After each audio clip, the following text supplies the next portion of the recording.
अध्यक्ष जी, आपका आभार कि आपने प्रश्न पूछने का अवसर दिया। हालांकि मंत्री जी अब लगता है आगे प्रश्नों के जो उत्तर हैं वो देना नहीं चाहते हैं, इसीलिए विभाग को बेचने की पूरी तैयारी करके बैठे हुए हैं। और अध्यक्ष जी, कल जबकि प्राइवेटाइजेशन की जब बात चल रही थी, मंत्री जी ने बहुत बड़े बड़े भाषणों में बड़ी बड़ी बातें करी और ये कहा कि समाजवादी समय में बच्चे तारों पे झूला झूलते थे, महिलाएं साड़ियाँ सुखाती थी। नहीं मंत्री जी, देखिए, हम समाजवादी सच हमेशा एक्सेप्ट करते हैं, झूठ नहीं बोलते हैं। और सच था तो पूरी बात भी सुन लीजिए मंत्री जी। जिस समय एक मामूली से किसान का बेटा, एक छोटा सा अध्यापक, 1989 में उत्तर प्रदेश में जिस समय उन्होंने कमान को संभाला, उस समय उत्तर प्रदेश में बड़ी कठिनाइयों का सामना करना पड़ा।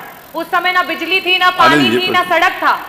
उस माहौल में, उस माहौल से लेकर के जब आप लोग 2017 में आपने सरकार बनाई है, समाजवादियों ने आपको 17,000 मेगावाट का उत्पादन करके आपको यहाँ पे पहुंचाया।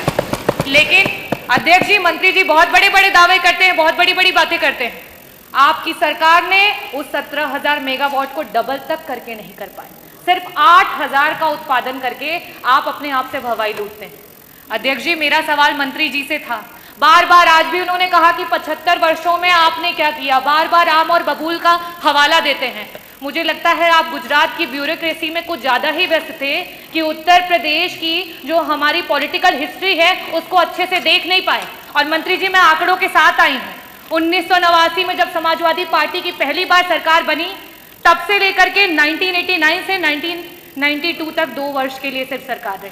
उसके बाद 93 से लेकर के 95, फिर 2003 से लेकर के 2007 और पहली बार पूरी पंचवर्षीय की जो सरकार रही, जिसमें माननीय श्री अखिलेश यादव जी बतौर मुख्यमंत्री जिन्होंने कार्य किया, अपने विजनरी विजन को लेकर के, लीडरशिप को लेकर के पूरे उत्तर प्रदेश को जिस तरीके से उत्पादन बढ़ा करके और बिजली की व्यवस्था को अच्छा किया, वो आज आप उसी की देन है कि यहाँ पे कुछ काम कर पा रहे हैं। और आप क्या कर रहे हैं? आप बिजली विभाग को बेच रहे हैं। मेरा बहुत ही सिंपल सा प्रश्न था आपसे कि जो ट्रांसफार्मर आए दिन क्षतिग्रस्त हो रहे हैं, आप लगा रहे हैं और अगले पल वो ट्रांसफार्मर खत्म हो जा रहे हैं, उनके लिए आपने क्या किया?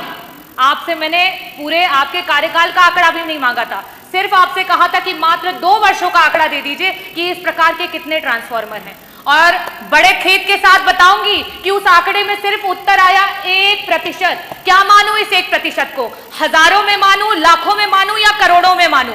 मंत्री जी, आज निजीकरण शायद इसीलिए कर रहे हैं क्योंकि ये मंत्रालय को खुद अपने ऊपर विश्वास नहीं रह गया है। तो जब आपको अपने विभाग पे विश्वास नहीं रह गया है तो जनता को क्या विश्वास रहेगा? मेरा दूसरा प्रश्न आपसे ये है, क्योंकि समय की बाध्यता हो चुकी है और मंत्री जी वैसे भी जवाब देना नहीं चाहते हैं, तो मैं आपसे दूसरा प्रश्न ये करूंगी कि पहले जब ट्रांसफार्मर्स बनाने के लिए और उसके टेंडर दिए जाते थे तो ऐसी कंपनियों को दिया जाता था जिन्हें ट्रांसफार्मर बनाने आता था, जिनका उसमें एक्सपीरियंस था। आपकी सरकार में उन टेंडर्स को उठा करके ऐसे ऐसे लोगों को टेंडर दिया गया है जिन्हें ट्रांसफार्मर्स के बारे में कोई भी, जिस तरीके से कल हमारे बीच में ओम प्रकाश जी ने भी कहा कि मोंटी कार्लो जैसी कंपनियों को एबीसी वायर बनाने के टेंडर दिए जा रहे हैं। आपके सरकार में सिर्फ गरीबों की कमर तोड़ने का काम किया जा रहा है। मेरा लास्ट में सिर्फ यही प्रश्न है कि क्या सरकार वापस से मंथन करेगी, वापस से सोचेगी कि इस निजीकरण को रोका जाए? किस तरीके से इस निजीकरण को रोक करके अपने आप को मौका दीजिए, अपनी सरकार को एक बार मौका दीजिए, क्योंकि जनता वादा खिलाफी करती नहीं है और अगर आप करोगे तो जनता फिर आपको छोड़ेगी भी नहीं। बहुत बहुत आभार। माननीय मंत्री जी। माननीय अध्यक्ष, नहीं आपका नहीं, मुझे ये समझ, एक मिनट पंकज, मुझे ये समझ में नहीं आ रहा। दो माननीय सदस्यों का उनका भी प्रश्न आया तो एक साथ उत्तर दीजिए।